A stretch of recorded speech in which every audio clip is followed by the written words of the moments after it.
Here's a name I'm absolutely gonna butcher, but Furiku Show. Pardon my Swedishness. How far out are you for taking new orders? I bought your book, but never braided. How can I start the right way? Uh, well, how far out am I for taking new orders? I am taking new orders, so the order book is open. Today is November 11th, and I am currently booking. The orders coming in right now get booked for April of 2023. So the wait time from you placing an order right now to the whip being built is about 4 months, give or take. And that's right around where I'm normally at in the time frames. The amount of whip orders coming in always fluctuate, goes up and down in weird cycles. I haven't managed to figure them out, but there could be, a few weeks without any orders coming in, and then all of a sudden there's a big boom and I got tons of orders coming in. So the wait time changes a bit with that. So right now I've had a bit of a calm period and I managed to catch up on the orders, but now orders are start piling up again, coming in, new fresh ones. So there's always a wait time when you order a whip, and normally I'd say it's about 3 to 5 months, and but I've never closed the order book, so the order book is open. The only time I ever considered closing the order book if if it gets way too crazy, but yeah, I am taking orders. And you also said that you bought my book but never braided. How can you start the right way? Well, if you bought my book, that's a great start. I think when you want to get into making whips, I understand that you want to make whips, obviously, but the main thing to focus on, I would say, is to go slow, obviously, and also focus on the process of making good lace, because you need good lace in order to make a good whip.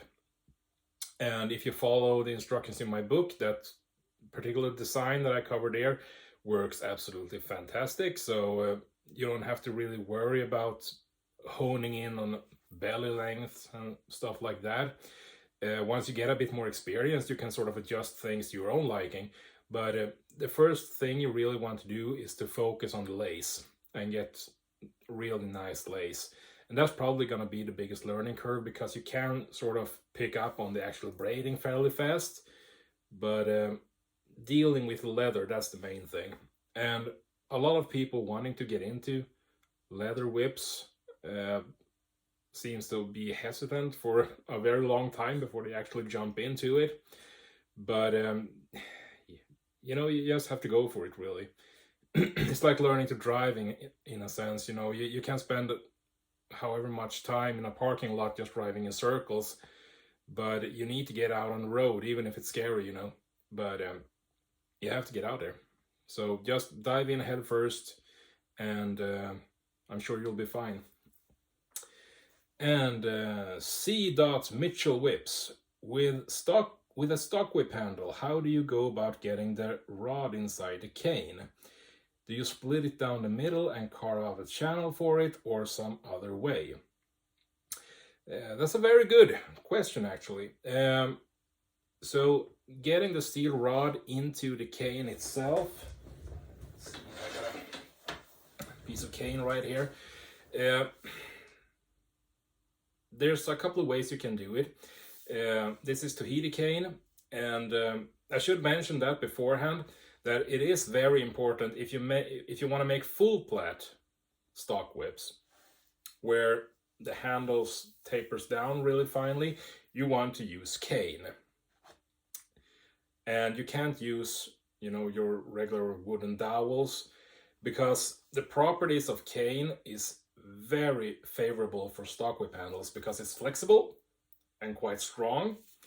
But since it'll be tapered down to a very fine point, it needs to be steel lined, so it needs to have a 4 mil or something like that steel rod in the center to provide a bit of extra rigidity and, or not rigidity, but flexiness and strength. But getting the cane into the, no, getting the steel into the cane can be troublesome. One way to do it is you could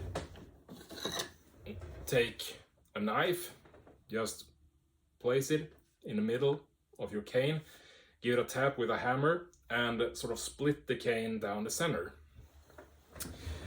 And once you have 2 halves of the cane, you can sort of carve out a small groove in each half for the steel rod, put the steel rod in there and glue it together. That's one way of doing it. I tried it, didn't really like it. It's a messy process. And the major issue for me is that, well, there are 2 main issues for me.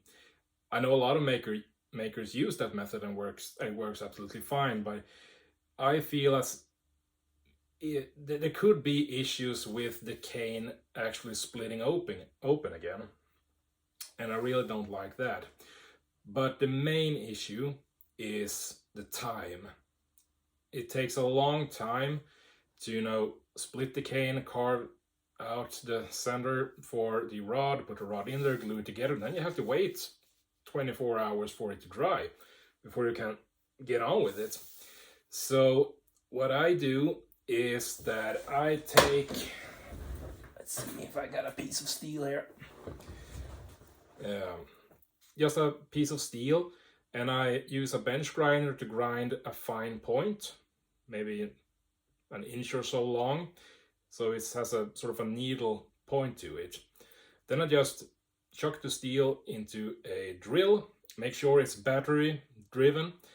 If it's on a cord, it can be way too powerful, so you might actually burn the cane. And then I just mark out the center of the cane and sort of line the steel up with, nah, that's not gonna work.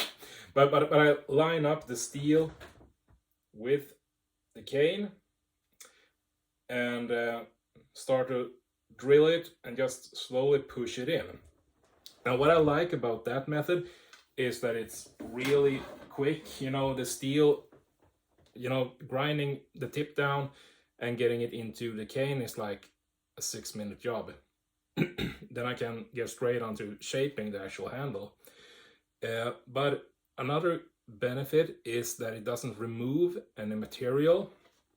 So the steel sort of pushes into the cane and the cane holds it in place really nicely.